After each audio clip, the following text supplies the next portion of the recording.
비상 특집으로 보내드리는 정치부회의 시작하도록 하겠습니다. 먼저 오늘의 첫 소식은 바로 논란이 되고 있는 N번방입니다. N번방을 만든 사람, 또 본 사람들에 대해서도 신상 공개하자는 요구가 높습니다. 일단 텔레그램에 유포한 N번방 박사라고 불렸던 24살 조주빈 씨입니다. 경찰이 조금 전에 신상을 공개했습니다. 24살 조주빈 씨의 경찰이 공개한 사진을 지금 보고 계십니다. 조 씨뿐 아니라 이용자들에 대한 신상도 공개하라는 목소리가 높은데요. 관련 내용을 먼저 조익 신반장의 정리로 들어보겠습니다. 마스크를 쓴 채로 점퍼 후드를 한껏 잡아당겨 자신의 얼굴을 필사적으로 가렸던 이 사람. 나이 어린 여성들의 약점을 잡아 성착취물을 만들고 이를 텔레그램 대화방에 유포시킨 박사입니다. 박사가 여성들을 협박했던 방식, 바로 신상 공개였습니다. 고에게 아르바이트 자리를 알선해주겠다며 나체 사진을 받은 뒤 이를 주변에 뿌리겠다고 겁박했습니다. 그랬던 그가 정작 본인의 신상이 털릴까봐 이토록 애를 썼던 겁니다. 이를 고스란히 지켜본 국민들의 분노는 컸습니다. 당장 박사의 신상을 공개하라고 포토라인을 세우라는 요청에 청와대 청원글에 동의가 쇄도했습니다. 박사뿐만 아니라 대화방에 참여했던 N번방 이용자 모두를 공개하고 처벌해달라는 요구도 빗발쳤습니다. 결국 문재인 대통령이 직접 나섰습니다. 이 사건을 중대한 범죄로 인식하고 철저히 수사해서 가해자들을 엄벌에 처해야 할 것이고, 특히 아동 청소년들에 대한 디지털 성범죄에 대해서는 더욱 엄중하게 다뤄달라고 문 대통령은 말했습니다. 필요하면 경찰청에 특별조사팀이 강력하게 구축되었으면 한다고 말했습니다. 문 대통령은 경찰에 N번방 회원 전원을 조사하라고 지시를 했습니다. 이 가운데 공직자가 있는지도 파악하라고 주문했습니다. 강력한 처벌 의지를 드러낸 겁니다. 경찰도 발빠르게 움직였습니다. 텔레그램 N번방 입장료로 사용된 암호화폐 추적에 나섰습니다. N번방 회원 정보를 모두 쥐고 있는 건 텔레그램입니다. 텔레그램에 협조를 구해야 하는데 본사 위치조차 베일에 쌓여 있습니다. 경찰은 미국 연방수사국 FBI에 협조를 요청한 상태입니다. 도둑이 제발 저린다는 말이 있습니다. 사태가 긴박하게 돌아가자 제발 저린 사람들이 나왔습니다. 지난 주말 한 포털 사이트의 검색어 순입니다. 1번이 N번방 사건, 2번이 텔레그램 탈퇴입니다. 최근엔 온라인에 내가 처벌을 받느냐 상담글도 크게 늘었습니다. 그 가운데 하나를 소개해드리면 이렇습니다. 비트코인을 잘못 보냈는데 N번방과 관련이 된 것 같다. 그런데 금액이 170만 원 상당이라고 합니다. 그 큰 금액을 하필 N번방에 잘못 보냈을까요? 또 다른 글 하나 더 보실까요? 다른 방하고 착각해서 실수로 N번방에 들어갔다. 또 실수로 영상 몇 개를 받았다는 겁니다. 이런 분들을 위해 경찰이 명쾌한 답변을 내놨습니다. N번방은 기본적으로 초대를 받아야 들어갈 수 있고, 링크를 타고 들어가는 것도 특정 시스템을 거쳐야 한다면서 우연히 들어갔다는 건 명백한 거짓말이라는 겁니다. 제발 저린 분들, 아마 이런 상황이 두려웠을지 모르겠습니다. 경찰이 조금 전 N번방 박사의 신상을 공개했습니다. 이름과 나이 그리고 얼굴인데요. 성명 조주빈, 나이 만 24세입니다. 피의자 사진은 주민등록 사진이라고 하는데요. 교복을 입고 찍은 듯합니다. 경찰은 신상을 공개한 이유 가운데 하나로 아동과 청소년 피해자가 무려 70여 명에 이른다는 점을 꼽았습니다. 청소년 범죄자의 사진을 공개하며 굳이 교복 입은 사진을 사용했어야 했나 하는 생각도 듭니다. 경찰은 내일 조 씨를 검찰에 송치할 예정이라고 하는데요. 이때는 마스크나 모자 없이 맨 얼굴을 공개하겠다고 밝혔습니다. 사실 조 씨의 신상은 경찰보다 언론에서 먼저 공개가 됐습니다. 이후 시민들이 나섰는데요. 출신 대학과 전공은 물론 학보사, 봉사활동 경력까지 나왔습니다. 심지어 조 씨가 온라인에서 성폭력 관련 상담을 한 사실도 공개가 됐습니다. 조 씨와 관련된 내용은 들어가서 자세히 정리하도록 하겠습니다. 예, 많은 국민들이 분노하는 사건이죠. 스튜디오에서 좀 더 얘기해 보도록 하겠습니다. 경찰이 박사 조주빈 씨의 신상을 공개했는데 청와대 청원 관련 답변에서 입장이 나왔죠. 네, 이 청와대 관련 청원이 5건이 올라왔었는데 500만 명이 누적 500만 명이 동의를 했습니다. 관련해서 청와대에서 답변을 내놨는데요. 민감용 경찰청장이 직접 설명을 했습니다. 들어보시죠. 국민의 알 권리 보장, 피해자의 재범 방지, 범죄 예방 효과 등 공공의 이익을 종합적으로 고려하였으며 추후 검찰 송치 시 현재의 얼굴도 공개할 예정입니다. 자, 그러니까 이 피의자의 인권 문제도 고려하긴 했지만 수법이 악질적이고 또 아동과 청소년 피해자만 70여 명에 이른다는 점을 생각해 결정했다라고 밝힌 건데요. 한마디로 죄질이 너무 나쁘다라고 요약해 볼 수 있을 겁니다. 죄질이 나쁘다는 건 많은 국민들이 공감을 하고 있을 것 같고요. 경찰이 조 씨 신상을 공개하기 전에 언론에서 먼저 공개가 됐었잖아요. 이와 관련해서 몇 가지 얘기가 좀 나오고 있는 것 같아요. 네, 일단 이 조 씨가 다닌 수도권의 한 대학, 전공부터 대학 시절 학보사 시절에 썼던 글, 봉사활동에 나섰던 사진까지 온라인과 언론에서 빠르게 확산이 되고 있습니다. 조 씨의 이중 생활도 꼬리가 잡혔는데요. 어린 여자아이들을 협박해서 성착취물을 만들던 조 씨가 과거에 한 포털 사이트에서 성폭력과 관련한 상담을 해주기도 한 것으로 드러났습니다. 삼촌이 누나를 성추행했다라는 글에 대해서 성폭행은 친인척 사이에 빈번하다, 부모님께 말씀드리라 이런 충고를 하는가 하면요.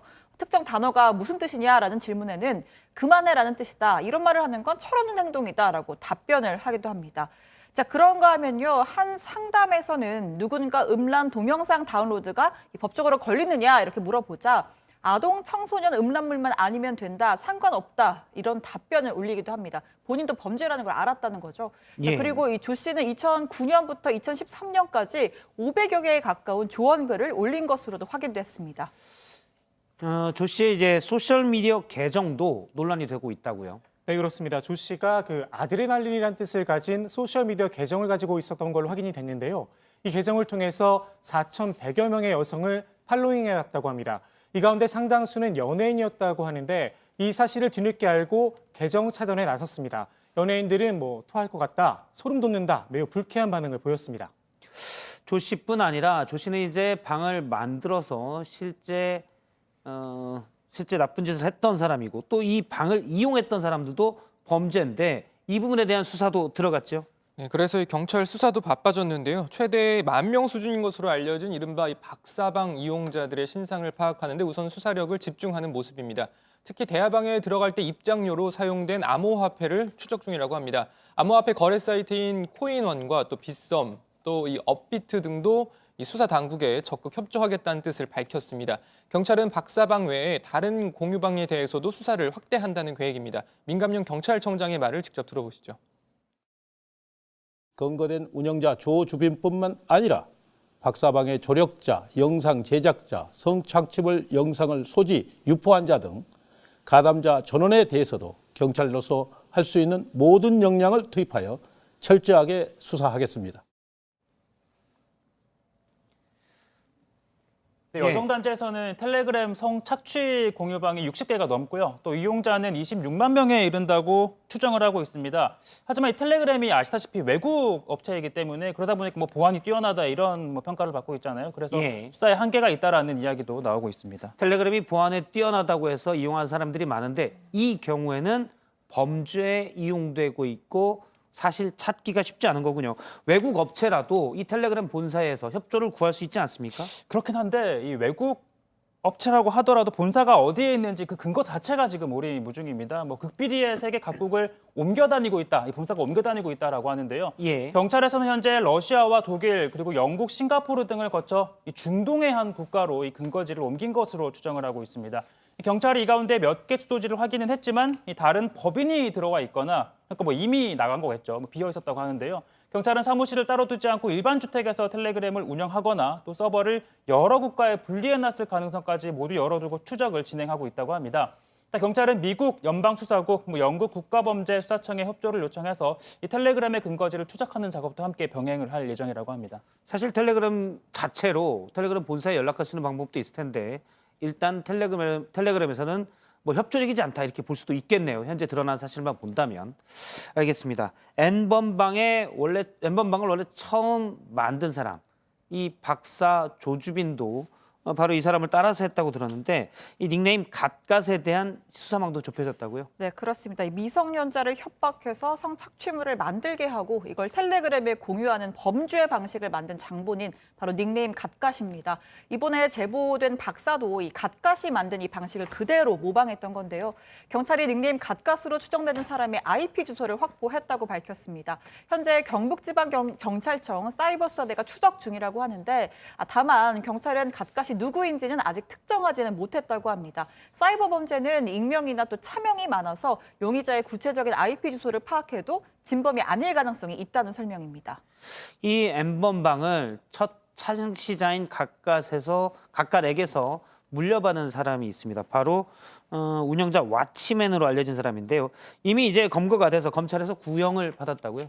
네, 그렇습니다. 검찰이 엠번방 전 운영자인 왓치맨에 대해서 지난 19일 징역 3년 6개월을 구형한 것으로 확인이 됐습니다. 왓치맨은 38살 회사원 전모 씨로 알려졌는데요. 처음엔 아동과 청소년 신체 부위가 노출된 사진과 동영상 1000여 개를 포함한 불법 음란물 1만 개를 텔레그램에 유통해 기소가 됐습니다. 이후 조사 과정에서 트위터 노예녀란 게시물 등 엠번방의 불법 음란물을 유포한 혐의가 추가로 밝혀진 상태입니다. 전 씨는 엠번방 갓갓의 홍보 매니저 역할을 하다가 운영까지 맡게 됐던 걸로 알려졌습니다. 그런데 왜 형량이 지금 3년 8개월밖에 안 됩니까? 네, 검찰이 그 전 씨를 기소할 당시만 해도 엠번방과 관련성이 확인되지 않았다고 합니다. 추가 수사 과정에서 엠번방 관련성이 나온 만큼 법원에 변론 재개를 신청한 상태라고 하는데요. 검찰은 추가 수사와 공판을 통해서 죄질에 부합하는 중형이 선고될 수 있도록 하겠다 이렇게 밝혔습니다. 예, 사실은 갓갓이나 왓치맨이나 박사나 똑같은 짓을 한 거잖아요. 죄질에 부합되는 중형이 선고될 수 있도록 하겠다라고 하니까 두고 봐야 될 것 같습니다. 자, 그럼 여기서 이번 사건 공론화를 위해 올해 초에 20개 정도의 여성단체가 연합해서 만든 곳이 있습니다. 텔레그램 성착취 공동대책위원회인데요. 서승희 활동가를 연결해서 몇 가지를 좀 물어보도록 하겠습니다. 나와 계시죠? 네, 안녕하세요. 예, 안녕하세요. 일단 그 텔레그램 박사방의 범인 조주빈 씨의 신상이 오늘 공개가 결정이 됐고요. 경찰이 또 공개를 했습니다. 어떻게 보셨습니까? 네, 공개에 대해서는 동의하는 입장이지만 예. 그러나 이제 한 명을 악마화하거나 한 명의 범죄에 집중하는 것은 오히려 이 사건의 본질을 축소할 수 있지 않을까 하는 걱정을 합니다. 그래서 그 방에 굉장히 많은 사람들이 가담했기 때문에 예. 집단적인 성폭력의 관점으로 이 폭력이 다루어져야 된다고 생각합니다. 많은 회원들이 있었고 이건 사실 집단적인 성폭력이고 결국 네, 그러면 맞습니다. 이 사람들도 다 조사하고 수사해서 다 공개가 돼야 된다는 입장이신가요? 모든 사람의 신상 공개가 현실적으로 가능할지는 조금 어렵다는 생각이 들긴 하지만 예. 어쨌든 가장 집중되어야 될 포인트는 이것이 한 명의 범죄가 아니라 아주 많은 사람들이 가담한 범죄라는 것이죠. 예, 알겠습니다. 사실 본 사람들이 다 공범이죠. 공대에서는 지난해 11월부터 불법 영상물을 공유하는 이런 텔레그램 방을 추적했다고 들었습니다. 그런데 듣기로 최대 3만 명이 넘게 이런 영상물을 공유했던 텔레그램 방이 있었다고요? 네, 저희가 작년 하반기부터 모니터링을 했을 때 예. 가장 최대 규모로 모여 있었던 방의 입장자 수가 3만 5천 명에 달했었습니다. 그 방에서는 국산 야동이라고 불렸었던 피해 촬영물도 적극적으로 유통되고 그리고 갓갓이라든지 엠번방에서 나왔었던 성착취물 또한 매우 자유롭게 공유되는 그러한 상황이었습니다. 한 방에 3만 5천 명이 들어 있었고 거기에서 앞서 말했던 이 엠번방의 창시자인 갓갓이 만든 성착취물도 공유가 되는 장면을 목격을 하셨군요. 예. 그래서 한두 건이 아니라 수천 건에 달하는 피해 촬영물들이 공유됐습니다. 앞서 말씀 중에 그런 방이 많이 있는데 최대 규모가 3만 5천 명이 한 방에 참여했다고 하셨는데요. 실제 그런 방들 자체도 많이 있었습니까? 예, 저희가 들어갈 수 있는 접근 가능했었던 방의 리스트업만 한다고 하더라도 100개에 달했었습니다. 근데 저희가 모든 방들에 접근을 했다고 확신할 수 없기 때문에 예. 아마도 이제 최대 100개에서 혹은 약간 이상이지 않을까 추정하고 있습니다. 실제 그러면 그런 방에서는 돈을 거래하면서 이런 영상물을 공유하면서 바로 또 목적을 달성하면 이른바 방을 폭파하고 사라지고 그런 식으로 이루어졌었나요? 대부분의 방들에서는 거의 유료로 이용되진 않았습니다. 거의 대부분의 예. 방들은 무료 방으로 돈을 지불하지 않아도 그와 같은 영상물들을 마치 정말로 공유하듯이 어떤 콘텐츠를 공유하는 것처럼 자유롭게 그 피해 촬영물들이 공유가 되었고요. 박사방처럼 유료의 형식으로 운영되는 몇 개의 방이 있기도 했습니다. 예, 아마 무료방이라면은 유료방을 위한 홍보 차원에서 이루어졌을 가능성도 있겠군요. 맞습니다. 예, 알겠습니다. 지금 활동가님께서는 서승희 활동가님께서는 한국사이버 성폭력 상담센터 대표기도 한데요. 실제 이런 텔레그램 방 등을 통한 그러니까 온라인상에서 불법 영상물을 공유하는 부분이 있었고 그에 대한 피해 사례도 2018년부터 많이 있었다고요. 주로 어떤 예. 일들이 있었습니까? 네, 한국 사이버 성폭력 대응센터로 이름을 잠깐 정정하고 예. 말씀드리겠습니다.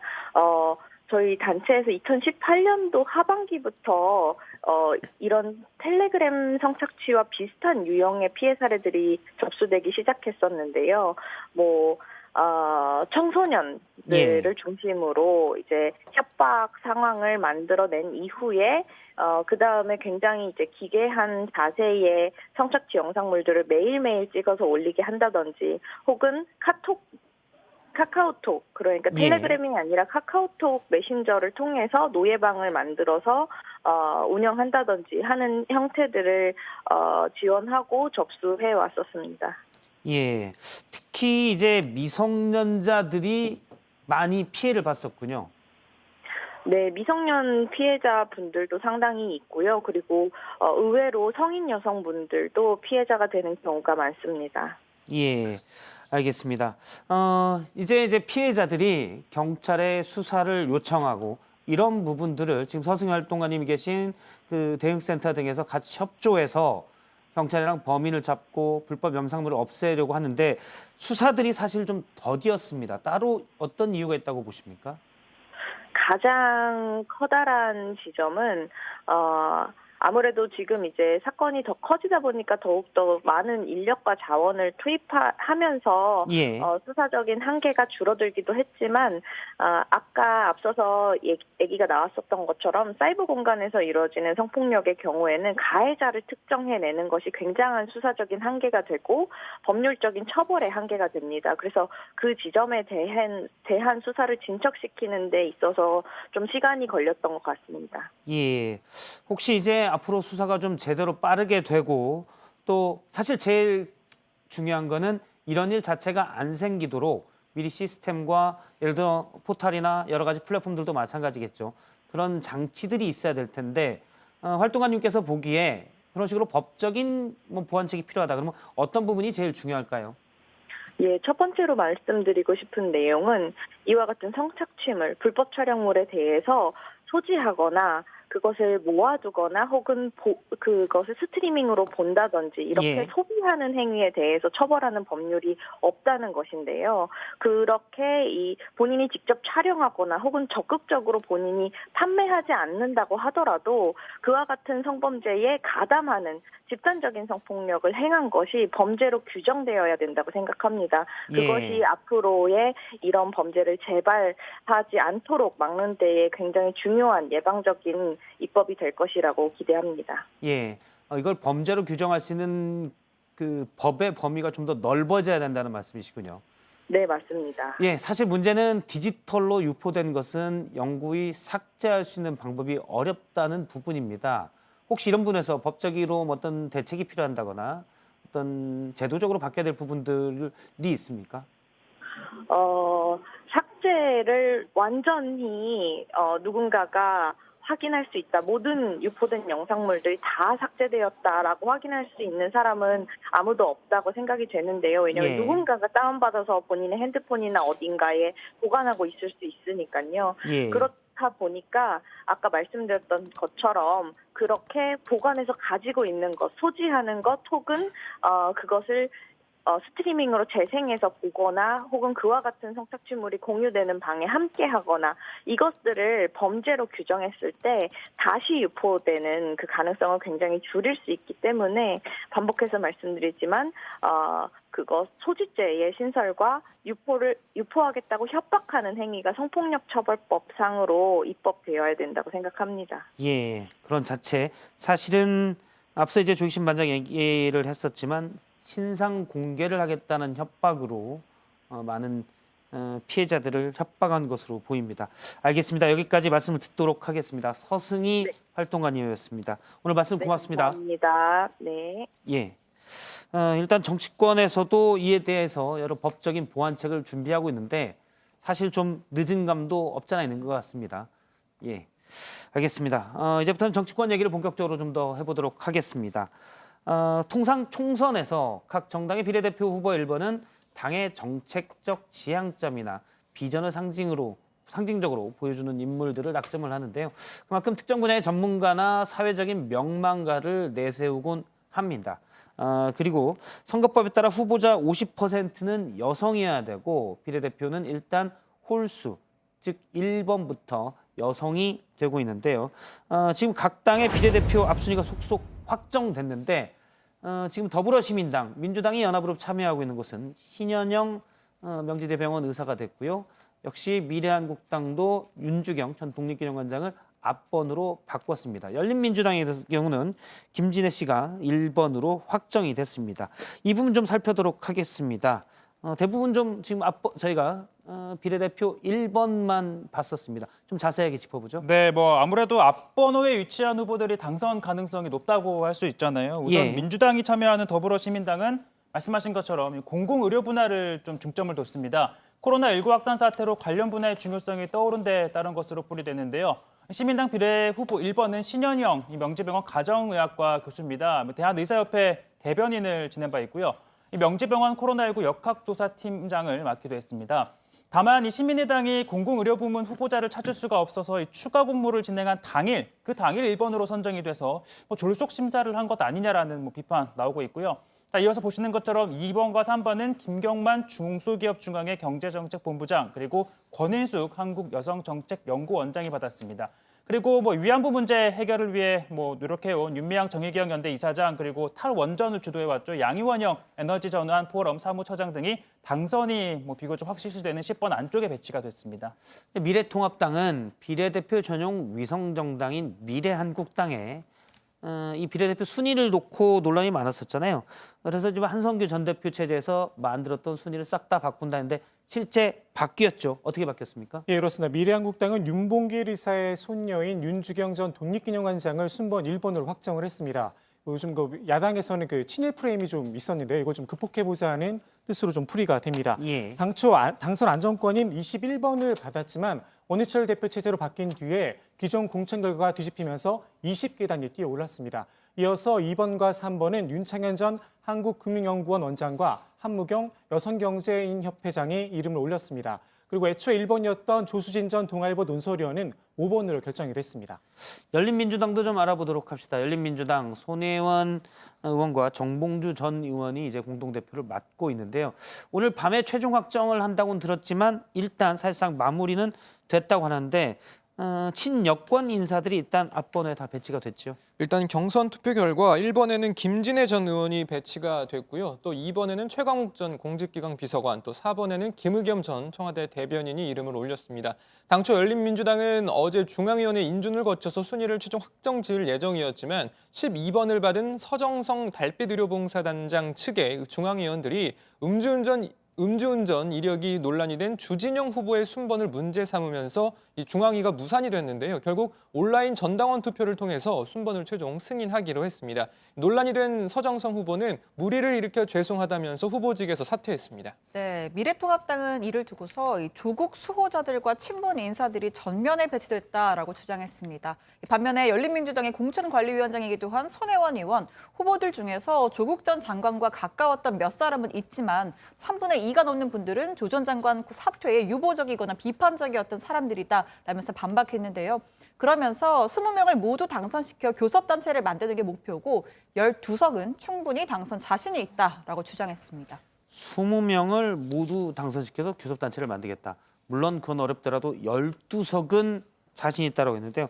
12석을 하려면은 그 정당 득표율이 꽤 나와야 되잖아요.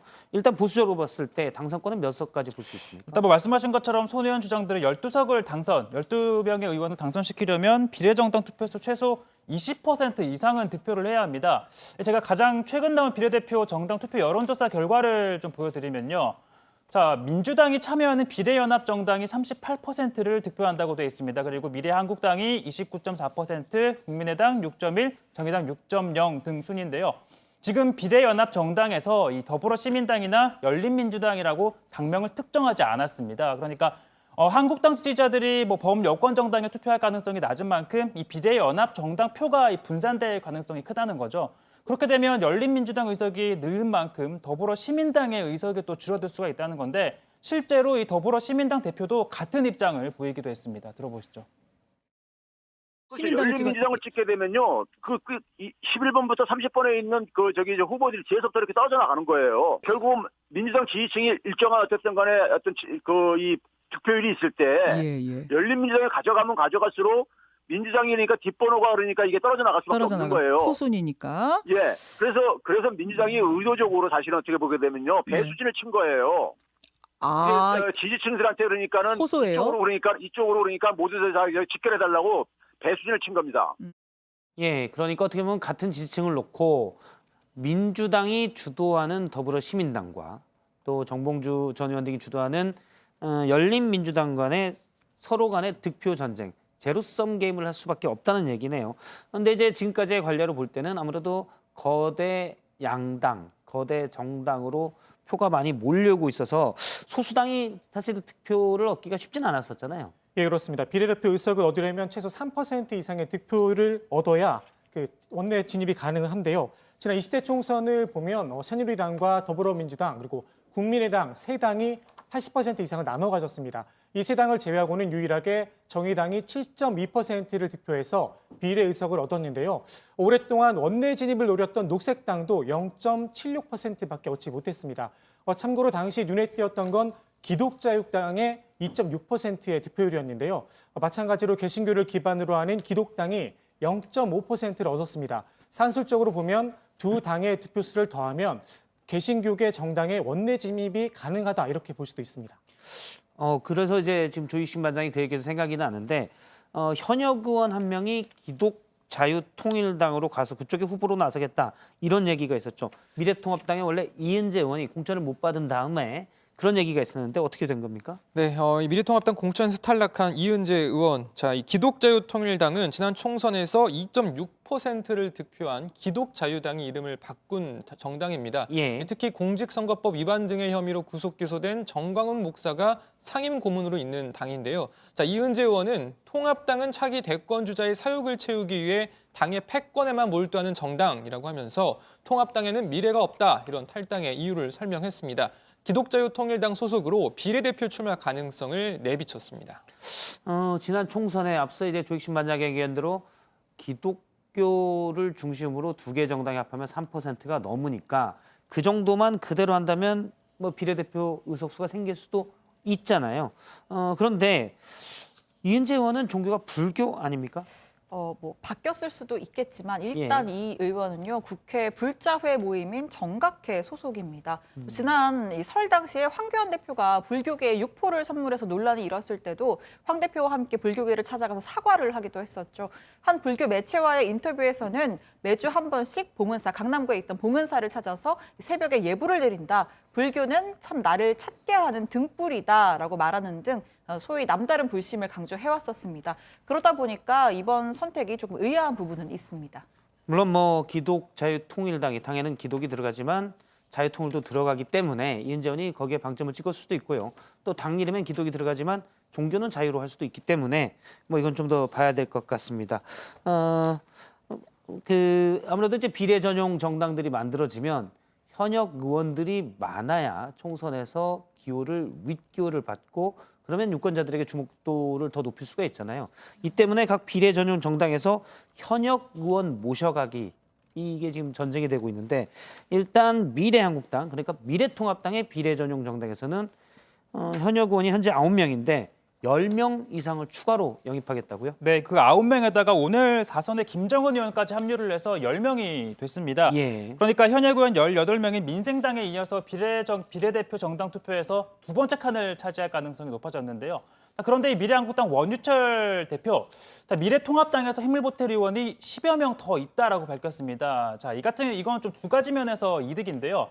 우선 민생당보다 현역 의원 수가 많아지면 비례투표용지에서 제일 윗칸을 차지할 수 있게 됩니다. 그리고 또 하나는 20명, 20명 이상이 되면 교섭단체를 구성할 수 있는데 결국 선거 보조금을 더 받을 수 있게 되겠죠. 그렇게 되면 뭐 교섭단체가 이렇게 늘어나게 되면 교섭단체 몫이 많아지고 반대로 군소정당이 가져갈 수 있는 선거 보조금은 줄어들게 되는 거죠. 사실 지금 선거법에서 정당 보조금을 주는 기준이 교섭단체 그러니까 의원이 20명 이상 있으면 상당히 많이 배분이 되기 때문에 어떻게 보면 미래통합당과 자매정당인 미래한국당이 교섭단체가 2개가 되면 사실은 편법적으로 정당 보조금을 많이 가져가는 효과가 생길 수가 있고요. 그러면 사실 군소정당 몫은 더 줄어들게 되는군요. 민주당 얘기도 해보도록 하죠. 더불어시민당엔 지금 현역 의원이 없습니다. 민주당에서 파견을 해야 되는데 불출마하는 중진들을 중심으로 지금 이른바 섭외를 하고 있다고요? 예, 그렇습니다. 우선 그 공천에서 탈락한 민주당 이종걸 의원이 더불어시민당으로 옮기겠다 이런 뜻을 밝혔습니다. 앞서 이해찬 대표는 시민당으로 갈 민주당 의원들이 6명에서 7명 정도라고 밝힌 바 있는데요. 오늘 이 대표가 시민당 이적을 논의하기 위해서 불출마 의원들을 만났습니다. 금태섭 의원, 신창현 의원, 이은 의원 등 지역구 의원들과 비례대표인 정은혜, 재윤경 의원 등 9명이 참석을 했는데요. 7명이 파견에 동의한 것으로 알려졌습니다. 참고로 비례대표는 탈당하면 의원직을 상실하기 때문에 당에서 제명한 다음에 당적으로 옮길 것으로 보입니다. 다만 당내 중진들 사이에선 부정적인 뜻을 내비친 사람들도 있는데 육선의 이석현 의원은 연합정당의 기호를 위해서 편법으로 왔다 갔다 하는 건 내키지 않는다고 했고 원혜영, 강창일, 백재원 의원 등도 지도부의 요청을 거부한 것으로 알려졌습니다. 예, 사실 이석현 의원의 경우는 이번에 공천받고 당선되면 국회의장을 하겠다 이렇게 했었는데 안 됐지요. 그런데 이제 당적만 옮기라 이러니까 본인 입장에서는 불쾌할 수도 있을 것 같습니다. 만약에 21대 전반기회 이제 어느 당이 일당이 되느냐에 일단 중요하지만 국회의장 후보가 됐을 만한 사람들은 누가 있습니까? 여당과 그리고 일당과 당선을 전제로요. 그렇죠. 일단 관례상 국회의장은 일당에서 나오고 일당 내에서 최다선 의원이 보통 맞습니다. 예. 그러니까 국회의장을 배출을 하려면 우선은 일당이 되어야 하고요. 민주당의 경우 이 7선으로 당내 최다선인 이해찬 대표가 출마하지 않고 6선의 이석현, 5선의 이종걸 의원은 공천 탈락을 했습니다. 그리고 5선의 원혜영, 추미애 의원은 출마하지 않기로 했기 때문에 현재로서는 박병석 의원이 당선이 된다면 6선으로 민주당 내 최다선 의원이 되고요. 본인도 도전하겠다 이런 뜻을 내비쳤습니다. 네, 이 미래통합당 역시 당내 최다선인 6선의 김무성, 5선의 정가빈, 정병국 의원이 출마를 하지 않습니다. 따라서 현재 5선의 심재철 원내대표가 당선이 되면 6선으로 통합당의 최다선이 될 가능성이 큽니다. 자, 민생당에서는 청전배 후보가 7선에 도전을 하지만 일단 1당이 될 가능성이 낮은 상황이죠. 자, 물론 5선도 국회의장이 된 전례가 있습니다. 김영호, 정의화 의장 모두 5선 때 국회의장을 했습니다. 자, 그러니까 현재 4선 의원들도 후보군이 될 수 있다는 건데요. 자, 통합당에서는 주호영, 정진석, 정우택, 나경원 의원, 또 민주당에서는 김진표, 변재일, 김부겸, 안민석 의원 등이 21대 총선에서 5선에 도전을 합니다. 사실 현역의 최다선 의원이 따로 있죠, 지금. 네, 그렇습니다. 자유공화당 서청원 의원인데요. 현재 8선입니다. 현재 지역구인 화성갑에 출마를 할지 아니면 비례대표로 나설지 불출마를 할지 여러 가능성을 놓고 지금 고민하고 있는 것으로 전해지고 있는데요. 만약 출마해서 당선이 된다면 역대 최다선인 9선이 됩니다. 예전엔 8선 때부터 당시 이제 한나라당 내에서는 새누리당이었죠. 당시 내에서는 그 정도면 신선이다 이러면서 선거에 나선 기억이 있는데 9선에 도전하게 되는군요. 알겠습니다. 김영삼 전 대통령이나 김종필 전 총리 등이 구선을 한 바가 있습니다. 이 소식도 한번 짚어보죠. 서울 광진을에 이제 그 민주당에서는 고민정 전 청와대 대변인이 공천을 받았고 미래통합당에서는 오세훈 전 서울시장이 공천을 받아서 맞대결을 하는데 일부 원래 이 민주당과 함께 비례연합 정당을 만들겠다는 그런 정당에서 고전 대변을 잡겠다 이렇게 출마를 하는 후보가 있다고요? 네, 미래당 오태양 공동대표인데요. 말씀하신 것처럼 서울 광진을에 출마를 하겠다라고 밝혔습니다. 미래당은 민주당과 비례연합 정당 구성을 추진하다가 돌아섰죠. 오 대표는 더불어시민당 측과 민주당 일부에서 이 미래당이 의석 두세 석을 할당해달라고 요구했다라는 얘기가 나오는 데 대해서 이 명백한 거짓말이다. 이 민주당에 사기를 당했다라고 주장했는데요.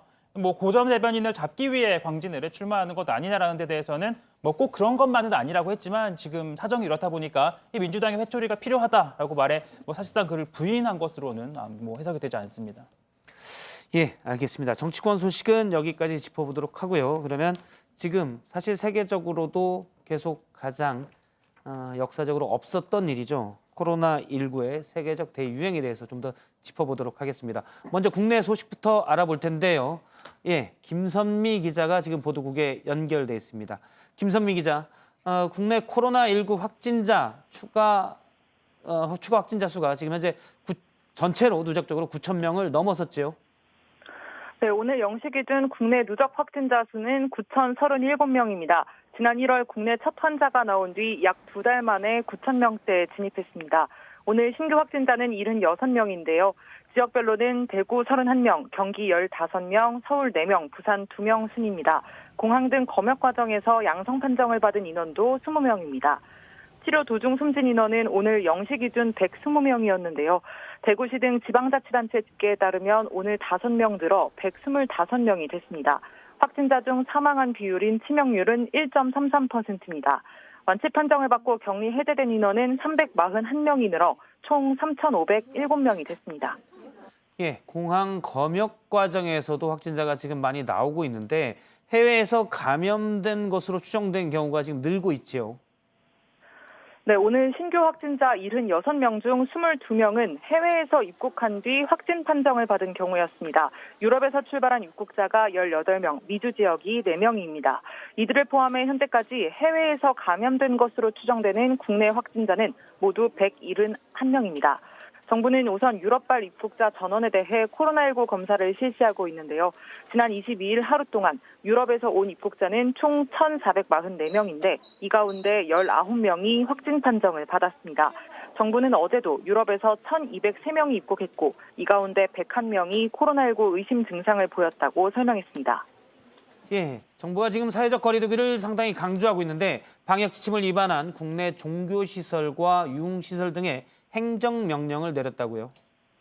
네, 방역당국이 집단 감염 위험이 높은 시설들을 집중 점검했습니다. 그 결과 3,482곳에 행정지도를 했다고 밝혔는데요.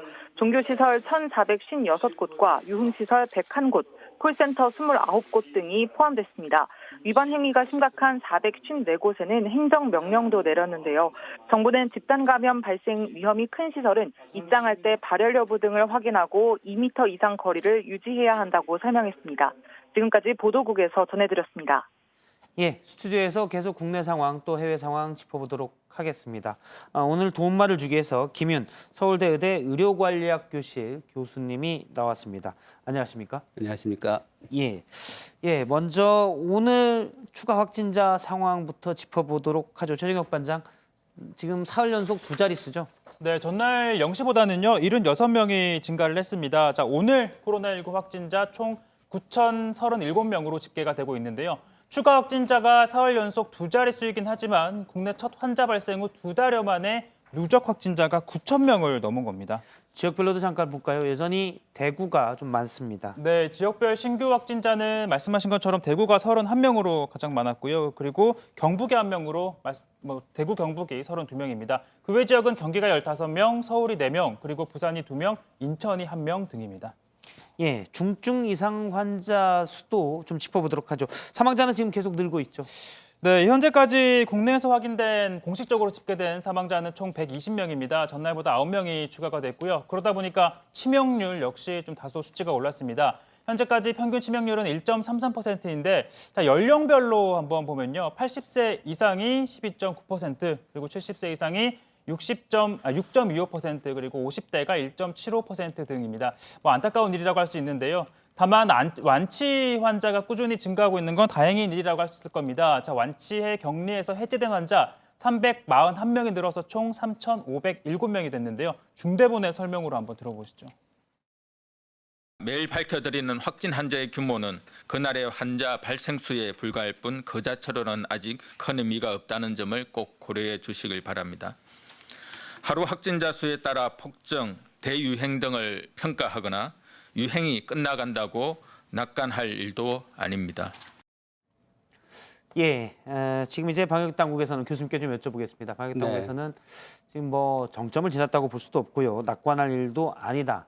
신중한 입장인데 네. 일단 많은 국민들이 지금 뭐 일상에 돌아가지 못하고 있기 때문에 네. 매일매일 추가 확진자 수에 주목하는 것도 사실입니다. 네. 교수님께서는 어떻게 보십니까? 지금 상황. 이 코로나19는 뭐 기존의 사스나 메르스처럼 일정 시간이 지나면 환자가 다 사라질 거라고 생각하시면 안 되고요. 예. 철저하게 장기전이라고 생각하고 대비하셔야 될 것 같습니다. 그래서 지금처럼 이제 뭐 100명 내외의 환자가 지속적으로 발생하는 안정적인 상황을 유지하는 게 목표로가 돼야 되고요. 예.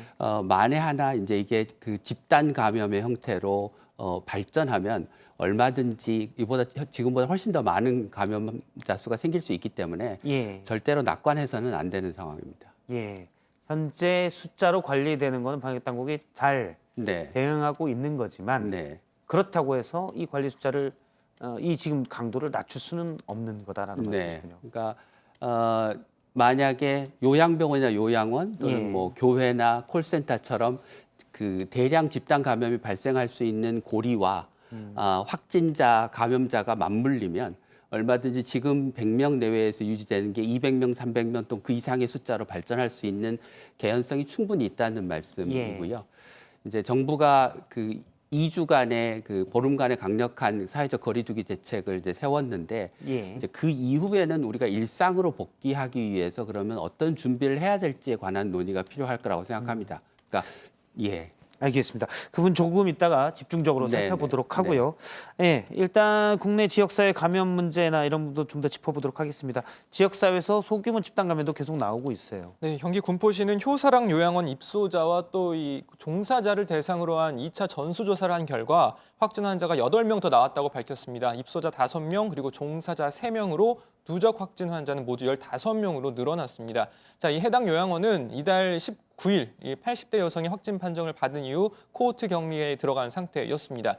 또 이 정부 세종청사에서 해양수산부 직원 등 2명이 추가로 확진 판정을 받았습니다.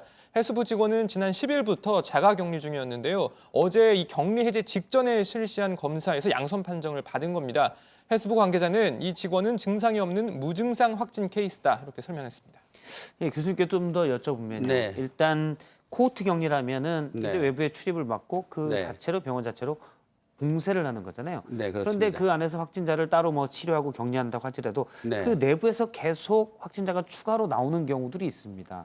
특히 요양병원에 그런데요. 네. 그러니까 일단 코호트 격리를 하게 되면 확진자와 나머지 환자들을 분리하고요. 예. 그 밀접 접촉자들을 가능한 한 분리된 그 1인실 같은 곳에 격리해서 잠복기 동안 격리함으로써 다른 사람한테 감염시키지 않도록 함과 동시에 그분들이 확진자인지 아닌지를 구별해내는 역할을 예. 하기 때문에 그 안에서 확진자가 추가적으로 나오는 것은 자연스러운 현상이라고 생각하시면 되겠습니다. 그렇군요. 알겠습니다. 이런 사례가 하나 있어서 제가 좀 여쭤볼게요. 부천에서는 네. 하나 요양병원에서는데요. 확진자가 약 200여 명과 접촉했는데 추가 확진자가 나오지 않았고 네. 그런데 이른바 이제 생명수 교회에서는 네. 확진자가 다녀간 뒤에 20여 명이 감염이 됐습니다. 차이를 네, 보니까 네. 확진자가 부천에 하나 요양병원에 갔던 확진자는 마스크를 계속 쓰고 있었고 네. 교회에 갔던 확진자는 교회 안에서는 안 쓴 것으로 현재 네. 얘기가 되고 있더라고요. 예. 물론 이제 그 차이가 큰가요? 마스크를 착용하는 게 이제 감염이 생기느냐 아니느냐에 영향을 미치는 요인이긴 하지만 예. 그거는 감염이 생기는 여러 가지 요인 중에 하나일 뿐이라서 마스크 문제를 너무 강조하게 되면 감염 관리를 하는데 필요한 여러 가지 다른 요인들을 무시하게 예. 될 수 있어서 너무 마스크를 강조하는 거는 바람직하지 않다고 그렇군요. 생각합니다. 네. 물론 하나의 요인이 될 수 있겠지만 네. 그걸 전적으로 그래서 그렇다라고 볼 수는 없다는 네, 말씀이죠. 다른 여러 가지 요인이 있을 수 있습니다. 예, 알겠습니다. 그러면 지금부터는 해외 유입에 대해서 살펴보도록 하겠습니다. 지금 계속해서 저희가 이제 검역이라는 분류로 나오는데 늘어나는 해외에서 입국하는 사람 중에 확진자로 판정되는 사례가 많이 늘고 있습니다. 과연 근데 이게 대책이 어려워서 논란이 되고 있는데요. 이 부분 좀 짚어보도록 하겠습니다. 어제 확진자 4명 중에 1명꼴로 해외에서 온 확진자였다고요? 네, 그렇습니다. 신규 확진자가 76명이었죠. 이 중에 20명, 그러니까 26.3%가 검역에서 확인된 해외 유입 사례였습니다. 전체적으로 보면 해외 유입 확진자는 누적해서 171명으로 전체 누적자 대비 1.89% 수준이고 또 이 수치는 계속해서 늘어나는 상황입니다. 예, 지금 뭐 유럽발 입국자에서는 유럽에서 오는 입국자에 대해서는 전원 이 검사를 하고 있잖아요. 그러면 사실상 하루에 1,000명 이상을 검사하고 있는 거 아닌가요? 네, 어제는요 1,203명이 항공기 5편을 통해서 입국을 했는데 이 중에서 유증상자가 101명이 있었습니다. 무증상자는 한 1,100명 정도였는데 다 합쳐서 진단 검사를 받았고요. 그러니까 약 10%에 못 미치게 현재 유증상자가 입국을 하고 있는 상황입니다. 또 어제도 비율이 비슷했고요. 예. 자, 지금 이런 상황에는 한 두 가지 문제점이 있다고 보여지는데 하나는 매일 하루 평균 1,000명이 훌쩍 넘는 이 유럽발 입국자 전수를 검사하는 게 쉬운 일이 아니라는 겁니다. 그리고 두 번째는요, 입국자 10명 중에 1명꼴로 유증상자가 나타나고 있다는 겁니다. 아직은 이 전수 진단검사가 시행된 지 이틀밖에 되지 않아서 좀 추이를 지켜봐야 하지만 의미가 있는 숫자로 보입니다. 검사를 안 할 수도 없는데 검사하기에는 너무 사람 수가 많다는 부분이군요. 네. 현재는 주로 유럽에서 오는 입국자 중에 이 확진자가 많지요. 네, 일단 이 3월 넷째 주, 그러니까 지난 22일부터 오늘까지 확인된 해외 유입 확진자를 보면요. 모두 36명입니다. 이 가운데 유럽이 24명으로 약 3분의 2 정도를 차지합니다. 방문 국가는 프랑스, 영국, 스페인, 독일, 오스트리아 등 다양합니다. 또 나머지 3분의 1은요. 미국, 콜롬비아 등 미주 지역에서 들어온 입국자였습니다. 아무래도 이제 유럽이 미국보다 빨리 확진자가 많이 있기 때문에 지금은 유럽에서 오는 입국자들 중에 확진자 비중이 높은데 사실 오가는 사람은 미국에서 오는 사람이 훨씬 많았고요. 또 미국의 뒤에 지금은 확진자들이 많이 늘어나고 있기 때문에 이 부분도 좀 고려를 해야 될 것 같습니다. 네, 현재 이 북미 지역에서 들어오는 입국자 수를 보면요. 유럽발 입국자의 2배 이상 규모입니다. 지난 21일에 3,414명, 또 22일에는 3,001명 등으로 하루 3,000명을 넘어서고 있습니다. 현재 유럽발 입국자 전수 검사만으로도 사실상 한계 수준이라고 하는데요. 자, 일단 정세균 총리의 설명부터 들어보시죠. 이틀간 2,300여 명의 유럽 입국자들을 임시시설에 수용하고 검사하는 과정이 원활하지만은 않았던 것으로 알고 있습니다. 타 지역 입국자들에 대한 강화 조치를 검토 중인 것을 감안하면 우리 방역 역량이 감당할 수 있는 현실적인 개선안 마련이 필요하다고 생각됩니다. 예, 이 부분에 대해서 교수님께 좀 여쭤보도록 하겠습니다. 네. 일단 이제 미국에서 오는 사람들도 유럽에서 오는 사람보다 더 많은데요. 네. 전수조사가 필요할까요? 전수조사보다는 유증상자를 대상으로 한 선별적인 검사가 필요하다고 생각합니다. 그러니까 검사를 할 수 있는 물량 자체가 제한되어 있는 상태에서 그 검사 능력을 효율적으로 쓰는 방법은 우선 확진자가 나올 가능성이 높은 유증상자를 대상으로 하는 게 좋다고 생각합니다. 예. 네. 물론 이제 검사 자체가 다 걸을 수는 없는 거고 네. 왜냐하면 음성 받았지만 나중에 양성 받는 예, 경우도 그렇습니다. 상당수가 네. 있었기 때문에요. 하지만 또 지금 방금 말씀하신 부분으로 비추면 무증상이지만 감염을 일으키는 상황도 전염을 일으키는 그런 네. 확진자도 많지 않습니까? 예, 그래서 이제 우선 입국자들 중에서 유증상자는 공항에서 선별 검사를 하고 예. 무증상자에 대해서는 14일간 자가격리를 하도록 해서 무증상자라도 그 중에 감염자가 있을 수 있으니까 그 부분을 이제 효과적으로 자가격리를 통해서 관리하는 게 현재 가진 자원을 볼 때 효과적인 방안이라고 생각합니다. 예. 지금 그러면 자가격리라고 말씀하셨는데 네. 지금 유럽 같은 경우는 장기 치료했던 사람들이 시설 네, 격리를 하고 네, 있는데 네. 지금 너무 수가 많기 때문에 네. 그 시설 용량이 다 안 될 수가 있어서 예. 자가격리가 필요하다는 말씀이시군요. 네, 그러니까 그 뭐 미국에서 들어오든 유럽에서 들어오든 지금 무증상자에 대해서는 14일 자가격리를 하도록 해서 예. 관리하고 만약 자가격리가 어려운 경우에 대해서만 선별적으로 별도 시설을 마련해서 그곳에 입소시켜서 관리하는 게 더 현실적인 방안이라고 생각합니다. 검사 자체는 어떻습니까? 지금 얘기를 들어보면 네. 유럽에서 오는 입국자에 대해서 전수 검사를 했는데 네. 검사하는데 많이 기다리다 보니까 여러 사람이 대기에 있는데 그렇죠. 사실 예. 그러다 보니까 그 안에서 전염되거나 그렇죠. 감염될 예. 위험도 네. 네. 커지고 있고요. 네. 그런 문제점이 좀 드러나 있었거든요. 예. 그래서 뭐 워킹스루 선별 진료소나 네. 검사소나 이런 것들을 만들기도 했었는데 이게 사실은 입국자를 어느 정도 유증상자를 파악하는 검사만으로도 네. 우리가 좀 여력이 됩니까? 유증상자만을 대상으로 하면 지금 이제 그 하루 검사 건수가 뭐 되게 한 2,000건 내외를 왔다 갔다 하니까요. 예. 예. 전체 이제 입국자가 한 뭐 3,000명에서 4,000명쯤 된다고 치면 그중에 유증상자 10% 정도를 생각하면 우리 현재 검사 능력으로 감당할 수 있는 수준이라고 생각합니다. 일단 지금 각국에서 여행도 막고 있기 때문에 네. 지금 하루에 10,000명 넘는 입국자들이 있지만 점점 줄어들 것으로도 볼 수가 있겠군요. 그렇습니다. 이제 외국에서도 지금 여행에 대한 통제들이 유럽과 미국에서 이루어지고 있고 점차 이 일부 이제 유학생들이 귀국하는 수요들이 이제 일시적으로 있겠지만 그런 수요를 제외하고 나면 아마 입국자 수는 대폭 줄어들 거라고 생각하고 있습니다. 알겠습니다. 지금 교수님께서 그 유학생들 얘기를 했는데요. 네네. 지금 얘기가 되는 부분들이 바로 이 유학생입니다.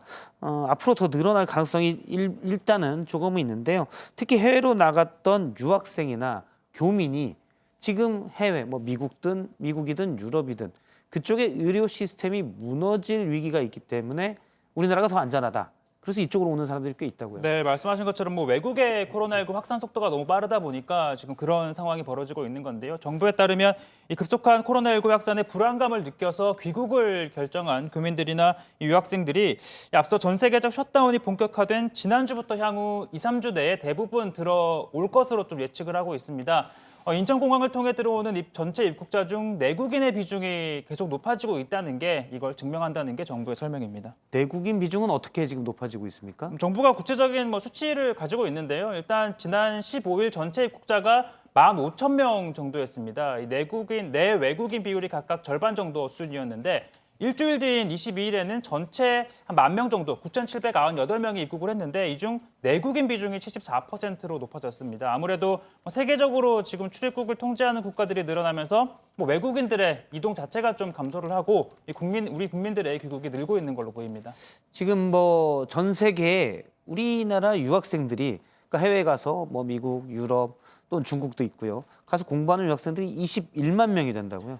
네, 이 교육부 통계에 따르면요. 지난해에 이 해외 고등교육기관에 적을 둔 한국인 유학생 수가 모두 21만 3천 명이라고 합니다. 이 중에서 유럽은 모두 3만 7천여 명, 미국과 캐나다 등 북미 지역은 7만 1천여 명입니다. 새 학기 준비하러 건너간 학생들 또 휴교령에 따라서 상당수가 이미 한국으로 들어왔거나 귀국을 준비하고 있는 상황이라고 합니다. 교수님께 좀 이 부분도 여쭤보도록 네. 하겠습니다. 사실 해외에서 오는 입국을 막아라. 아예 네. 우리도 셧다운을 하자라는 목소리가 많지만 사실은 앞서 제가 살펴본 것처럼 원래 우리나라 사람 또 네. 우리 아들, 딸들이 해외에 공부하러 가서 그쪽에 이제 의료 시스템이 안 되니까 네. 오는 경우도 네. 많잖아요. 네. 그래서 사실 우리나라 국민을 막는 경우가 될 수가 있어서 네, 그렇습니다. 예. 네. 그러니까 미국 같은 경우는 아마 이제 의료보험의 적용 여부가 굉장히 중요한 예. 변수가 될 거고요. 의료보험이 적용되지 않으면 아마 굉장히 높은 진료비를 개인이 내야 되는 상황이 될 수도 있고, 예. 그다음에 이제 유럽 같은 경우는 지금 환자가 워낙 많이 발생하다 보니까 그 치료를 받을 여력이 부족해서 제대로 된 치료를 못 받을 가능성이 또 존재한다고 생각합니다. 그런 예. 여러 가지 걱정 때문에 유학생들이 우리나라로 지금 돌아오고 있는 게 아닌가 싶습니다. 그런 것들을 감안하면 사실은 입국을 우리가 전면적으로 금지하는 것은 쉽지 않겠네요. 네, 내국인의 입국을 전면적으로 금지한다는 거는 뭐 그 여러 가지로 쉽지 않을 거라고 생각하고요. 예. 그다음에 이제 외국인의 입국의 문제도 지금은 관광객의 숫자보다는 아마 다른 이제 뭐 경제 활동이나 이런 목적으로 오는 외국인의 비중이 점점 더 높아질 것이기 때문에 예. 입국을 금지해서 생기는 그 방역의 효과와 입국을 금지해서 생기는 사회 경제적인 부작용 두 가지를 균형 있게 고려해서 판단해야 될 문제라고 생각합니다. 사실 우리 입장에서 볼 때 네. 지금 어디 해외를 내가 어디 간다, 유럽이나 네. 미국을 어떤 회사원인데 간다라면 네.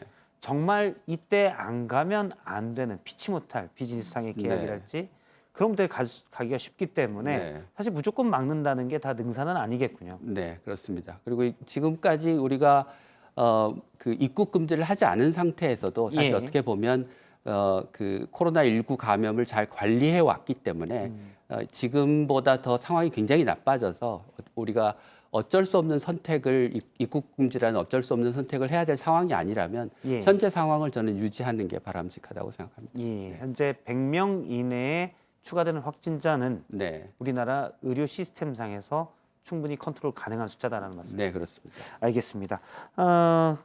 이 앞서 이제 왜 해외에 있는 우리 교민들 얘기를 해봤는데 감염 우려나 이런 부분 말고도 지금 뭐 인종차별이나 폭력에 노출되는 경우들도 있다고요? 네, 아시아인이라는 이유만으로 차별과 폭력에 노출되는 사례가 있는데 뭐 국내 언론에도 뭐 여러 사례가 보도가 됐습니다. 영국 런던에서 유학 중인 싱가포르 유학생 조너선 목이라는 학생인데요. 런던 시내 한복판에서 인종차별적인 폭행을 당했다라며 자신의 페이스북에 올린 사진입니다. 눈이 상당히 부어 있는데요. 예. 교민들도 위협에 노출되긴 마찬가지입니다. 지난 17일에는 캐나다 몬트리올에 사는 한국 교민이 괴한에 피습당하는 사건이 발생하기도 했습니다. 이 부분도 좀 살펴보도록 합시다. 유럽에서 온 경우에 장기 체류일 경우 음성 판정을 받더라도 뭐 자가격리 2주를 하게 되잖아요.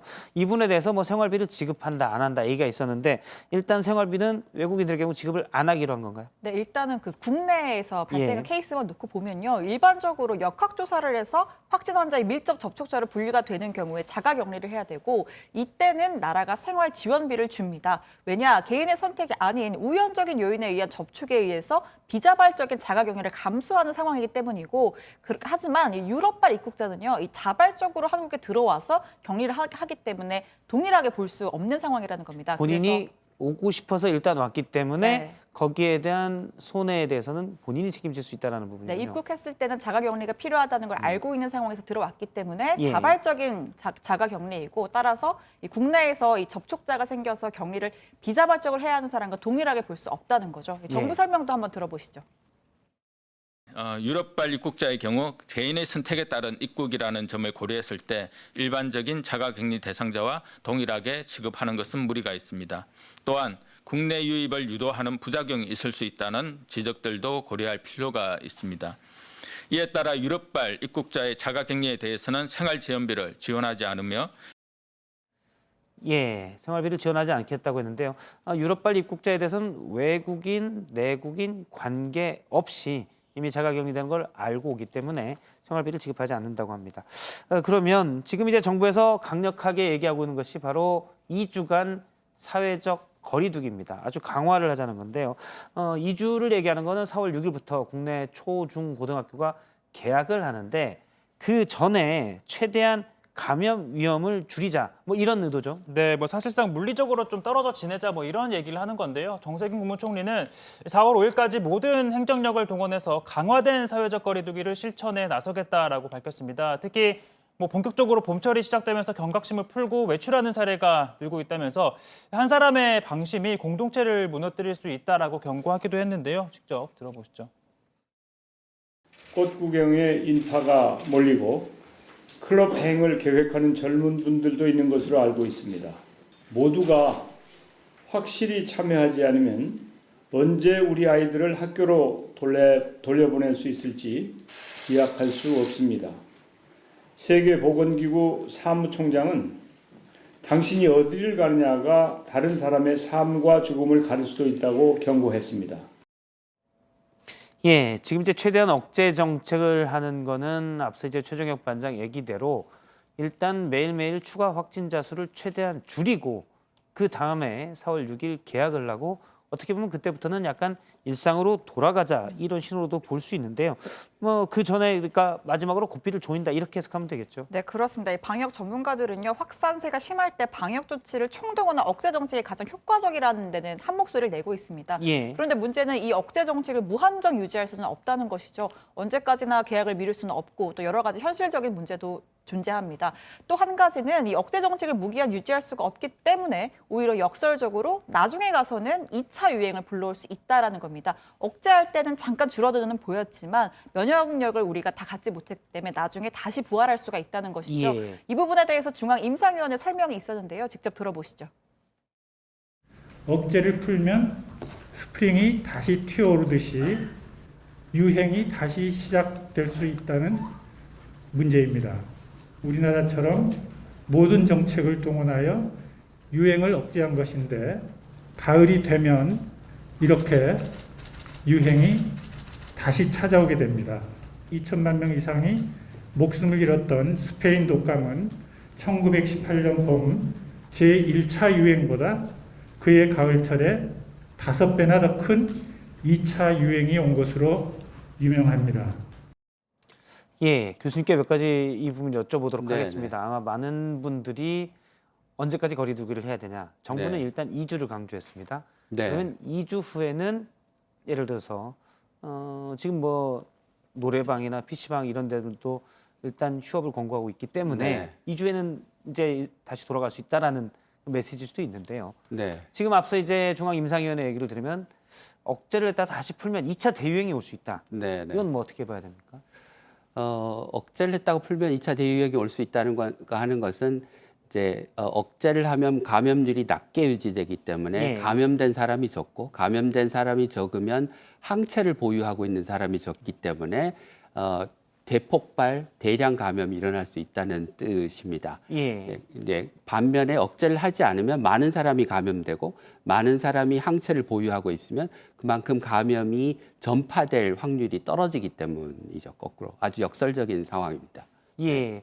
그러면 지금 정부에서 사실은 그 하나의 그러니까 선택의 행동을 네. 보면 학교 개학을 2주 뒤에 할 거냐 말 거냐 이 부분이잖아요. 네, 그렇습니다. 사실은 개학을 한다는 거는 네. 약간 지금에 있는 억제 정책에서 조금 완화해서 예. 자, 걸린 사람은 걸리면서 갑시다. 네. 최대한 적게 걸리면서 우리가 일상을 네. 그럼 뭐 당연히 정상으로 돌아가야 경제 활동도 돌아가는 거니까요. 네. 그 때문인데 지금 그렇다면 다시 2차 유행이 그 위험이 더 클 것이냐 경제 활동에 지금 선호가 더 클 것이냐 이거의 네. 또 선택 문제겠네요. 그러니까 억제 정책을 아주 장기간 편 다음에 생기는 대유행의 상황을 우리가 예측할 수 있는 건 아니고요. 지금은 예. 아주 짧은 기간 억제를 한 다음에 이제 최대한 감염의 위험을 낮춰놓은 다음에 정상 상태로 돌아가자고 하는 것인데 학교의 경우 그냥 예전과 같은 상태로 그냥 개학을 하면 당연히 접촉이 늘어나니까 감염이 늘어날 수밖에 없는 것이라 예.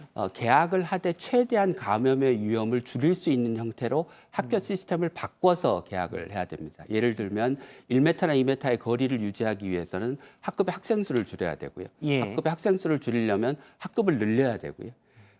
급식이 위험하니까 식당에 시간제로 가서 식사를 하도록 하거나 아니면 교실에서 배식을 하거나 하는 등의 예. 새로운 시스템이 있어야 된다고 생각합니다. 예. 그런데 이제 앞서 말씀하신 대로 사실은 조금씩 완화를 하면 예전에 이제 1918년에 스페인 네. 독감의 경우 1차 유행보다 2차 유행이 더 컸다라고 네. 하기 때문에 네.